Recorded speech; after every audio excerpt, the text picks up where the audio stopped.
ये आपको रंक से राजा और राजा से रंक बना सकता है। ये मैंने अपनी आंखों से देखा है। इससे ज्यादा खतरनाक कुछ भी नहीं हो सकता।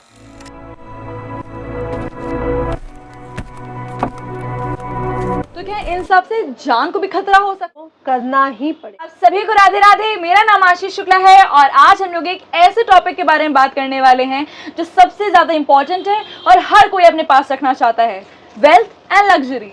आप सबने कितने तरीके के उपाय करे होंगे, कितनी रेमेडीज करी होंगी, मगर अक्सर लोग इन सब में फेल हो जाते हैं। लेकिन आज हमारे साथ एक वर्ल्ड फेमस एस्ट्रोलॉजर हैं नितिशा मल्होत्रा जी, जिनके बताए हुए सजेशंस कभी भी फेल नहीं होते और इन सजेशंस से लोगों ने अपनी दिन दुगनी रात चौगनी करी है। मैम राधे राधे और सभी को जय मां पिताम्बरा। मैं हूँ एस्ट्रोलॉजर नितिशा मल्होत्रा। तो मैम, जैसे कि अब हम लोग लग्जरी वेल्थ की बात कर ही रहे हैं, तो मोस्ट ऑफ द टाइम हम लोग घर पे रहते हैं, वर्क फ्रॉम होम का भी ट्रेंड चल ही रहा है। तो क्या आपको लगता है कि घर की जो सराउंडिंग है, जो हमारा इन्वायरमेंट है, क्या ये भी हमारी वेल्थ और लग्जरी को इन्फ्लुएंस करता है क्या? यानी बिल्कुल हाँ। जैसे ज्योतिष शास्त्र में 9 ग्रहों, 12 राशियों, 27 नक्षत्रों की गणना की जाती है, वैसे ही वास्तु शास्त्र में वास्तुदेव के 5 तत्व, ग्रह, उनकी प्लेसमेंट की, रंगों की गणना की जाती है। तो हमारे आसपास जितनी भी चीजें हैं, आपका फिजिक्स, आपका साइंस क्या कहता है कि ऊर्जा, एनर्जी से हर चीज सर्कुलेट हो रही है, चल रही है। तो बिल्कुल ज्योतिष, वास्तुशास्त्र सब यही कहता है। ये भी एक विज्ञान है जो ये बताता है कि एनर्जी ही हमारे आसपास है, अच्छी भी और बुरी भी, जो हमारे अंदर की ओरा को, पॉजिटिविटी को निगेटिविटी में बदल सकती है और निगेटिविटी को पॉजिटिविटी में भी बदल सकती है। आपका वर्क फ्रॉम होम चल रहा है, आपका लैपटॉप, आपके फोन, आपकी इलेक्ट्रॉनिक सामान, इन सब में भी एनर्जी है जो हमारे जीवन पर असर डाल रही होती है। सर, ऐसी भी चीज़ें होती हैं कि हमें बहुत ज़्यादा अट्रैक्ट कर रही होती हैं, हमें बहुत पसंद आ रही होती हैं और वो हमारे जीवन में ही निगेटिव इम्पैक्ट डाल दें, तो क्या इसकी पॉसिबिलिटीज़ हैं? जो भी चीज़ बहुत अट्रैक्शन में आके ले आते हैं, कई बार पेड़ पौधे, कई बार आर्टिकल्स, कुछ ऐसे जो जिससे हम बहुत ज़्यादा प्रभावित हो जाते हैं और वो भी हमारे जीवन पर असर डाल रही होती है। कैसे, मैं इसको एक बार थोड़ा सा एक्सप्लेन करूंगी। आजकल बंजारा मार्केट का बहुत चलन है। हाँ। तो हम जब भी बंजारा मार्केट जाते हैं, वहाँ पे बहुत सुंदर सुंदर मिरर, आर्टिकल्स होते हैं जो हम अच्छे लगते हैं और खरीद कर ले आते हैं। कई बार आप बंजारा मार्केट से लाए गए आर्टिकल्स को अगर आप ध्यान से देखो तो वो पुराने भी होते हैं। अब वो पुराना जो आर्टिकल है वो पता नहीं कहाँ पड़ा था, वहाँ पे कैसी एनर्जी थी, क्योंकि एनर्जी जो एंटिटीज होती हैं वो इन एनर्जीज के साथ सर्कुलेट होती हैं, वो इनके साथ अपनी कंबाइन हो जाती हैं और वो हमारे जीवन पर उनके थ्रू भी असर डाल सकती हैं। तो हम जब भी कुछ सामान लाएं, जब भी फर्नीचर लेके आए, स्पेशली मिरर लेके आए, हम ये इस बात को बहुत क्लियर करें कि हम वो कहाँ से ला रहे हैं, उसके साथ कैसी एनर्जी जुड़ी हुई है। अब ये कैसे पता चलेगा कि कैसी एनर्जी जुड़ी हुई है? अब आप ये बोलोगे तो आपको जब कोई चीज घर पे लाते ही आपको निगेटिविटी फील हो रही है या पॉजिटिविटी फील हो रही है, आप इस बात पर ध्यान रखें। काम कैसे हो रहे हैं, एंटिटीज आपको बताती हैं, क्योंकि अगर बुरी एंटिटी है तो वो बुरे रिजल्ट देगी, निगेटिव रिजल्ट देगी। अच्छी एंटिटी है तो वो आपको अच्छे रिजल्ट देगी। जस्ट लाइक पेड़ पौधे, आप नर्सरी से पेड़ लगा रहे हो या कई लोग घूमने गए हुए हैं पहाड़ों पर और वहां से एक पौधा पसंद आ जाता है, ले आते हैं और घर पर लगा देते हैं। तो वहां पे कैसी एनर्जी है उस जगह पे। आप वीराने से कोई चीज लाए हो तो वो एक पॉजिटिव एनर्जी लेके तो आपके घर नहीं आ सकती ना। तो बिल्कुल जो भी हम चीजें घर पे ला रहे हैं वो हमारे जीवन पर असर डालती है। तो इन सब निगेटिविटी से हमारी लाइफ में काफ़ी सारे ज़बरदस्ती के खर्चे आ जाते हैं, लोग बीमार हो जाते हैं, घर में लड़ाई झगड़े, बनते हुए काम रुक जाते हैं। तो इन सब चीज़ों से बचने के लिए क्या कोई उपाय हैं कि हम मतलब उपाय कर सकें, हमें पता चल सके किस जगह से हमारी मेन प्रॉब्लम आ रही है? बिल्कुल। तो जो हम अपने आसपास की जो हमारी एनर्जी है, सराउंडिंग जो ओरा है, वो हमारे जीवन पर बहुत ज़्यादा असर डाल सकती है। तो इस पे कैसे बचना, जैसे आपने कहा ना बचना कैसे चाहिए। अब क्या है, हमारे घर में आसपास हमारे लैपटॉप भी है, पेड़ पौधे भी हैं, बहुत सी चीज़ें, आर्टिकल्स हम खरीद के ला रहे हैं, उनसे बचने की स्थिति क्या है? पहले तो हर चीज़ में ज़रूरी नहीं है कि निगेटिविटी ही हो, पॉजिटिविटी भी हो सकती है। सबसे पहली बात, अपने घर में अगर पेड़ पौधे बहुत जल्दी सूख रहे हैं, तुलसी जी सूख गई हैं, तो समझ जाइए कि कुछ निगेटिविटी आपके घर के अंदर घुस चुकी है। स्मेल आ रही है, सीलन आ रही है, टैप टपकने शुरू हो जाते हैं, इलेक्ट्रॉनिक सामान खराब होने शुरू हो जाते हैं, तो समझ जाइए आपके घर में निगेटिविटी वास कर रही है। अगर आपके लड़ाई झगड़े बहुत ज़्यादा हो रहे हैं लोगों से, समय समय पर आपके काम बनते बनते बिगड़ रहे हैं, पैसे का अचानक लॉस होता जा रहा है, समझ नहीं आ रहा, पहले तो टिक रहा था, आ भी रहा था, अब लॉसेस कैसे शुरू हो चुके हैं, तो समझ जाइए आपके घर में निगेटिविटी का वास पूरी तरह से हो चुका है। अब बात रही इसके समाधान की कि समाधान क्या किया जाए। बेसिकली अगर आपको समाधान करना है, इन सब प्रॉब्लम से दूर रहना है, तो आपको ये बात समझनी पड़ेगी कि इलेक्ट्रॉनिक सामान आपके घर में सही रहे, नल के टपके नहीं, जो भी सामान आप इलेक्ट्रॉनिक है उनको समय समय पर सही करवाएं, टैप को टपकने ना दें, पेड़ पौधे जो सूखे हैं पहले तो उनको घर से हटाएं और दूसरे पेड़ पौधे लाके लगाएं, और स्पेशली तुलसी जी आपके घर पे, स्पेशली तुलसी जी हमेशा हरी भरी रहनी चाहिए। इसके लिए आप अपने घर में गंगा जल डेली छिड़क सकते हैं।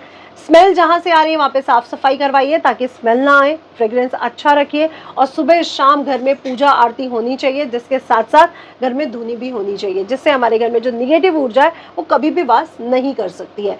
इससे पैसा आएगा ही आएगा, कोई रोक नहीं सकता, आपके घर पैसा आएगा ही आएगा।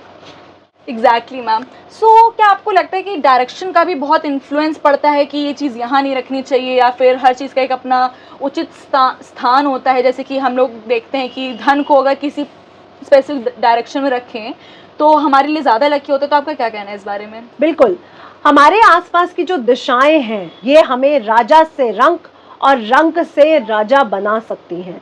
दिशा का विशेष महत्व शास्त्रों में भी लिखा गया है। दिशाएं, जैसे कि अब आपने जैसे धन की बात की, पैसे की बात की, पैसे की भी एक दिशा है। पैसे को कहाँ स्टेबल करना चाहिए, पैसे का कैश फ्लो कहाँ से आएगा, उसकी भी एक दिशा है। पैसा फ्लो कैसे करेगा हमारे जीवन में, कैसे हमारे खर्च पूरे होंगे, एक्सपेंसेस पूरे होंगे, उसकी भी एक दिशा है। धन को हमेशा माँ लक्ष्मी के साथ जोड़ा गया है। माँ लक्ष्मी के जो कोषाध्यक्ष हैं वो है कुबेर जी, और कुबेर जी की जो दिशा बताई गई है वो उत्तर दिशा बताई गई है। कहते हैं कुबेर जी का वास उत्तर दिशा में रहता है। अगर हम यहाँ पर ऐसे कलर्स, ऐसी चीज़ों का प्रयोग करते हैं जो कुबेर जी को बिल्कुल पसंद नहीं है, तो भी हमारे जीवन में कैश यानी पैसे की स्थितियाँ डिस्टर्ब होती हैं। सबसे पहले अपने उत्तर दिशा में 0 डिग्री पर अगर आप बहुत ध्यान दें, 0 से 5 इधर और 0 से 5 इधर अगर आप काउंट कैंपास से देख लेते हैं, तो आप वहां पर अगर किसी गोल्डन फ्रेम में, कॉपर फ्रेम में, स्पेशली अगर गोल्डन फ्रेम या सिल्वर फ्रेम होता है, इसमें कुबेर जी का एक पिक्चर लगाते हैं, कुबेर जी की छोटी सी मूर्ति लगवा देते हैं जिनका टुवर्ड्स फेस साउथ की तरफ हो, तो ये आपको बहुत पॉजिटिव रिजल्ट दे सकते। तो अब जब धन कुबेर की बात हो रही है, हमारे धन के महाराज की बात हो रही है, तो आप ऐसी डायरेक्शन बताइए जहाँ पे धन रखना सबसे ज़्यादा बेनिफिशियल हो सकता है। तो जो हमारे कैश फ्लो की दिशा है वो उत्तर दिशा है। जैसे कि हमने बताया कि उत्तर दिशा में कुबेर जी का पिक्चर बहुत अच्छे रिजल्ट देता है। लेकिन पैसे को अगर आप स्टेबल करना चाहते हैं, स्थिर करना चाहते हैं, तिजोरी लगाना चाहते हैं, तो इसे साउथ वेस्ट कॉर्नर में अगर आप लगाते हैं तो आपका पैसा संचित होता है, स्टेबल होता है, रुकता है। यहाँ पे आप गोल्ड पैसा रख सकते हैं। यही दूसरी तरफ अगर साउथ ईस्ट को हम देखा जाए तो ये भी हमारे फ्लो को दिखाता है, कैश फ्लो को दिखाता है। यहाँ पर अगर आप पैसा रखते हैं, पैसा रखना तो ठीक है, लेकिन कई लोग क्या करते हैं, पैसे के साथ साथ गोल्ड ज्वेलरी, सिल्वर ज्वेलरी भी रख देते हैं। अब जो साउथ ईस्ट कॉर्नर है, अग्नि कोण है, ये अग्नि दिशा है। यहाँ पे आप कैश तो रख सकते हैं, यहाँ पर आप अपनी गोल्ड ज्वेलरी तो रख सकते हैं, बट गोल्ड के साथ जो सिल्वर आप लोग रख देते हैं, ये सिल्वर उत्तर दिशा का इम्पैक्ट ले आता है, जल का इम्पैक्ट ले आता है, चंद्रमा का इम्पैक्ट ले आता है। ये यहाँ पर आते ही आपके पैसे को भी कम कर देता है और गोल्ड को भी कम कर देता है। तो साउथ ईस्ट कॉर्नर भी हमारे कैश फ्लो को बढ़ा सकता है, लेकिन यहाँ पे आप सिर्फ पैसे रखते हैं तब। आप कॉइन्स रख सकते हैं, सिक्के रख सकते हैं, आप नोट रख सकते हैं, लेकिन यहाँ पर प्लीज सिल्वर ज्वेलरी या सिल्वर के ऑर्नामेंट या सिल्वर की कोई भी चीज ना रखें तब। जैसा कि हमें पता है कि हमारी धन की माता लक्ष्मी बहुत ही चंचल होती हैं, तो क्या इनका भी कोई प्रभाव पड़ता है हमारे, अगर घर की रेमेडीज की बात करी जाए तो? ऐसा कि लक्ष्मी जी को चंचला कहा गया है, तो जब भी आप दिवाली पर या लक्ष्मी जी का कोई भी पिक्चर या मूर्ति अगर आप लेकर के आ रहे हैं, तो आप बहुत ध्यान रखिए कि लक्ष्मी जी की जो पिक्चर या मूर्ति है उसमें वो सिटिंग पोजीशन में हो। और बहुत अच्छे रिजल्ट देती है जब वो विष्णु जी के पैर दबा रहे हो, लेकिन वो पश्चिम दिशा में बहुत अच्छे रिजल्ट देती है। हमारे घर का मंदिर नॉर्थ ईस्ट कॉर्नर में होना चाहिए।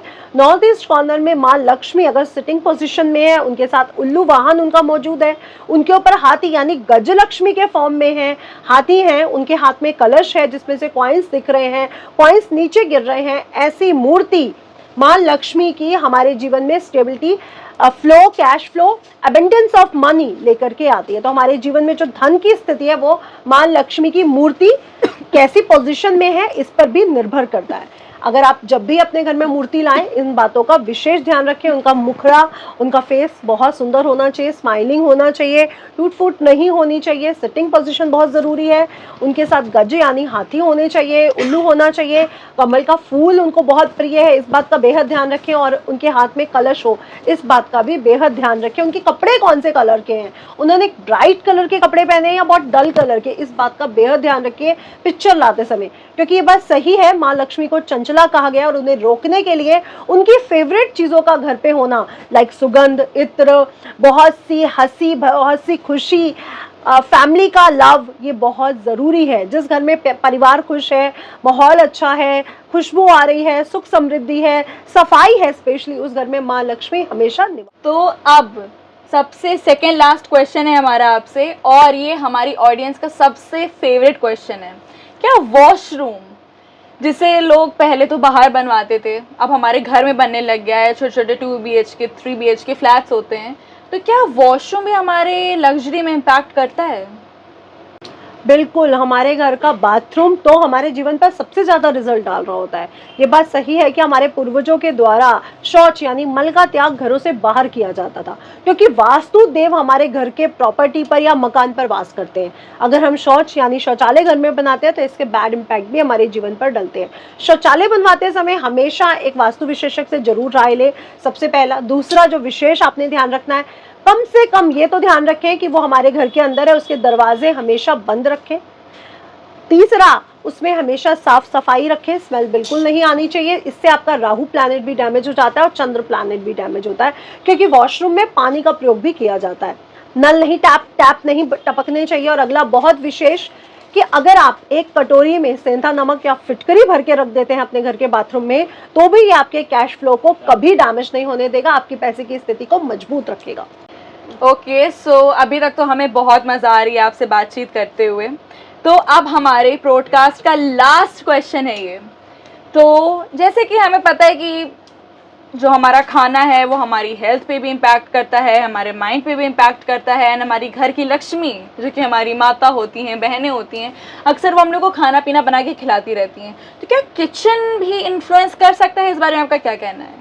माँ के बहुत से भिन्न भिन्न रूपों में अन्नपूर्णा का रूप भी शामिल है। हम ये क्यों भूलते हैं कि जो अन्न है वही हमारे मन को, वही हमारे तन को, वही हमारी बुद्धि को और वही हमारे धन को भी अच्छा या बुरा कर सकता है। तो किचन एक विशेष स्थान है जिससे हमारा मन, हमारा तन, हमारा धन की स्थिति को भी समझा जा सकता है। इसके लिए वास्तुशास्त्र में दिशाओं का ज्ञान बहुत ज़रूरी है कि कौन से दिशा में क्या होना चाहिए, आपका गैस स्टोव कैसा हो, आपकी सिंक कैसी हो, आपने बर्तन कैसे रखें, आपने ग्रोसरी आइटम्स कैसे रखें, क्योंकि जो ग्रोसरी आइटम्स है वो आपके घर में किचन की बरकत को दिखाते हैं। तो आपने क्या ध्यान रखना है, पहले तो अपने घर की स्त्रियों को बिल्कुल दुख ना दें, उन्हें रुलाए ना, गाली गलौज गुस्सा बिल्कुल ना करें। इससे आपका शुक्र प्लैनेट डैमेज होता है, चंद्र प्लैनेट डैमेज होता है और बुध प्लैनेट डैमेज होता है। और ये तीनों के डैमेज होने पर आपके घर में कभी पैसा, लग्जरी, जैसे कि आपने शुरुआत में लग्जरी की बात की थी, वो टिक नहीं सकता है। और बुद्धि का नाश भी होता है। आपका बुद्धि आप ही के काम नहीं आती है, आप ही सही डिसीजन पर सही समय पर सही डिसीजन नहीं ले पाते हो, आप ही ऐसे लगता है कि 2 नाव में सवार हो चुके हो जो कहीं पर भी नहीं पहुंच रही है। तो अपने घर की स्त्रियों को बहुत सम्मान दे, प्यार दे, केयर करें और साथ ही साथ हर चीज़ को कैसे डायरेक्शन उसका होना चाहिए, इन बातों पर भी ध्यान रखिए। जैसे गैस स्टोव की अगर बात की जाए, अग्नेय दिशा में, साउथ ईस्ट में, अब कई लोग क्या कहते हैं, हमने आपके अकॉर्डिंग मैम अपना फेस ना पूर्व दिशा की तरफ रखा हुआ है, लेकिन पूर्व दिशा में तब जब साउथ ईस्ट में ही आपकी किचन है, तो पूर्व दिशा में आपका मुंह करके खड़े होकर किचन में खाना बनाना बहुत अच्छे इंपैक्ट डालता है। लेकिन दूसरी दिशा अगर आपका किचन है तो आपका फेस किसके साइड होना चाहिए, इस बात का भी विशेष ध्यान रखा जाए। और स्पेशली अपने अनाज को, चावल है, आटा है, जब भी आप वो लाते हैं तो इस बात का ध्यान रखिए कि उसमें तुलसी का पत्ता ज़रूर डालें, उसमें लौंग ज़रूर डालें, ये आपके बरकत को, कैश को बढ़ाता है। उसमें एक सिक्का ज़रूर डाल के रखें। जब भी आप आपके घर में आटा या चावल ख़त्म होता है तो इस बात का विशेष ध्यान रखें कि आटा या चावल पूरा नहीं ख़त्म करना है, डिब्बे को पूरा खाली नहीं करना कभी भी, उसमें थोड़ा सा चावल ज़रूर बचा रहने दें, थोड़ा सा आटा ज़रूर बचा रहने दें। जब आप फ्रेश आटा या जब आप फ्रेश चावल लाते हो तब उसमें वो मिक्स करें। बहुत ही अच्छा लगा आपसे बात करके। आई होप ये कन्वर्सेशन आपको बहुत ही ज़्यादा मदद करेगी, आपको लग्जरी वेल्थ दिलवाएगी और आपकी सारी दिक्कतों को समाप्त करेगी। तो ma'am thank you so much, आपने आज हमें ज्वाइन किया, लोगों की मदद की। ऐसे और वीडियोस के लिए, ऐसे और पॉडकास्ट के लिए जो कि आपकी मदद के लिए हमेशा हम लोग लाते रहेंगे, don't forget to subscribe us and follow us. तो हमें हर जगह ही ऐड कर लीजिएगा, Facebook, Instagram, YouTube. Astrologer Nitisha Malhotra ma'am आपके लिए हमेशा हाजिर हैं। आपको कोई भी सजेशंस चाहिए हो, कुछ भी आपको प्रॉब्लम हो, ऐसी और पॉडकास्ट के साथ हम लोग आते रहेंगे। आप जल्दी से जाके कमेंट कर दीजिए कि अगला वीडियो आपको किस टॉपिक पे चाहिए।